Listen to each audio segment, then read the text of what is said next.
It changed in a good way because it came after the I'm so dumb shit. So it was like the shit I was saying was a little bit many. And then it turned into like one of my homies called me. Actually, my homie Jay Myers from high school. He hit me and he said, man, you can't take something away without putting something in its place. And I'm like, a young nigga with some jewels. I'm like, what? What are you talking about? Good, yeah. And he was like, but you can't, you feel me? Since you're not really on the hyphy shit, what do you do? Like, what are you on? I'm like, oh, I got hit records in my brain. Like, you just a cocky young nigga. I got hit records. So put it out there. And that was the challenge. So it was like, okay, cool. So when it actually worked, it felt like, oh, like this is a different thing. Because I was never trying to be famous. Yeah. I never thought of it like that. It was a competition thing. Like I'm almost a battle rapper at almost, you know what I'm saying? So I just competitive. I knew that this conversation was going to unlock some things for me as we went through it because I think I remember you pushing that line on the internet because this is like post-Hyphy to the point where Hyphy kind of got ran into the ground. And then there were certain people, and I think what you're saying is you were one of them who was looking around that was like, dumb.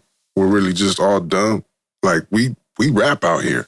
We got bars. We got some shit to say. We kind of militant with our shit. We got some real shit going on. So is that the line that because you got the hood nerd thing too. That's one of your projects, but that was also kind of like a image that you were pushing too as well, right? Yeah. It was man, everybody I know, whether you in the hood or whether you got a nerd side to them, that you're into fucking, I don't know, Legos or you're... Yeah, you could be a nerd for anything. You could be a sports nerd, you could be a car nerd. Yeah. You feel me? Mm-hmm. And it was very hard to understand how niggas was pretending they was gangster all the time. Yeah.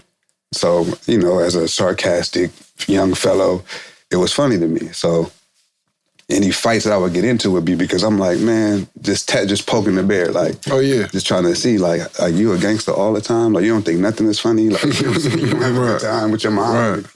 So that was the thinking behind it. When Hyphy became the laughing stock, I'm like, man, we can make that kind of music, but again, I'm from like Keek. You know what I'm saying? There was certain people that was making what I would call Hyphy, like 3 times. 3 times crowd was gonna say, yeah. Cell block compilations and shit like that were the things to me that was like the beginning of that. So then we go into like, I don't know, 2006, and you like 8-9 years after the fact, and it feel like, oh, now we're drooling on ourselves. Yeah. We got on helmets. Yeah, we popping pills at 11:30 a.m. on a Tuesday. We can't drool on ourselves. Like, now we're just going a little bit too far. Yeah. Yeah. And then we stepping on the dope. Mm-hmm. We stepping on the dope. Now we're the laughing stock. Mm-hmm. And then flying to other states, we're definitely the laughing stock. And that don't feel good when I know that all of these people are talented and can rap. You feel me? It's not bad. It's not bad because they can't rap. It's bad because they switch lanes. And we came from mob music. We came from real musicians. Right. We came from just quality shit. Like the 90s was quality shit. Everybody was signed. It was professional, great videos.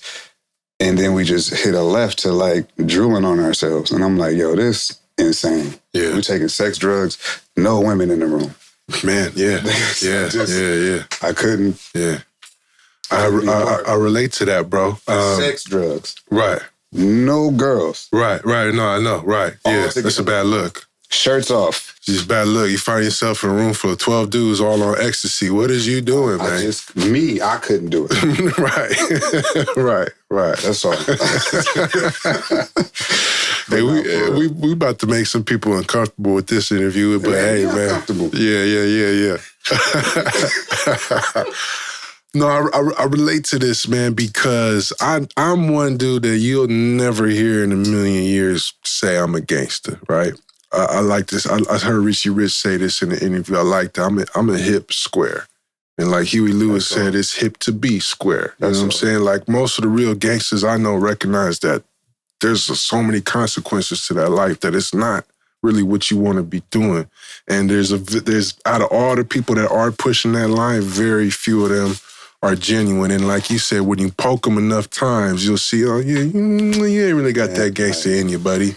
Like, you don't know how to be yourself, man. That's all. Like, that's all. Like, we know people. Like, we know real gangsters. D.O., we know real gangsters. Like, you know what I'm saying? We know real gangsters, and we know that real gangsters keep it cool. Yeah, respectful. The time. Yeah. Man, what? They try They try to. They try to. Real gangsters, they... It's damn near on that penitentiary shit. You bump into me, just say, excuse me.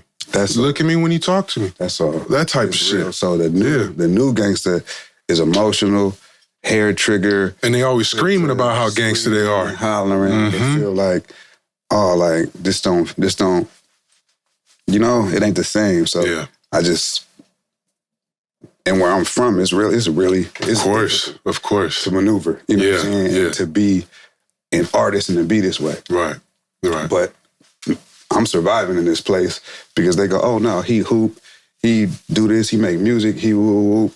I know everybody in the hood, everybody know me in this school, ain't no problems. You know what I'm saying? There ain't never been no sucker shit popping.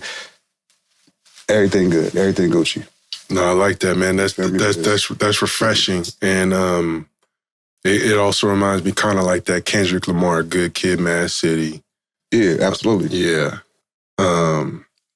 But going back to what else you just said about the Hyphy movement, because that's something I want to stay on for just a second, because there's so much nostalgia going on for the Hyphy movement. And I've said this so many times that there's so many people claiming Hyphy that wasn't there, right? And so you can look back on this this kind of small segment of it and be like, yeah, that was dope, but there was a lot of, there was that oversaturation again. And it was also a cash grab where a couple people got deals, a couple songs were hits, and then the next thing you know, there's a million songs with some variation of Go Dumb or Go Stupid. That was my point. Right. That was the point of the song. Right. What you just said. That was it. So I'm going to say this. Let's get Manny again. I think that's another problem here in the Bay Area. And I'm not one of these Bay Area pessimists. The Bay need to do, but let's just keep it.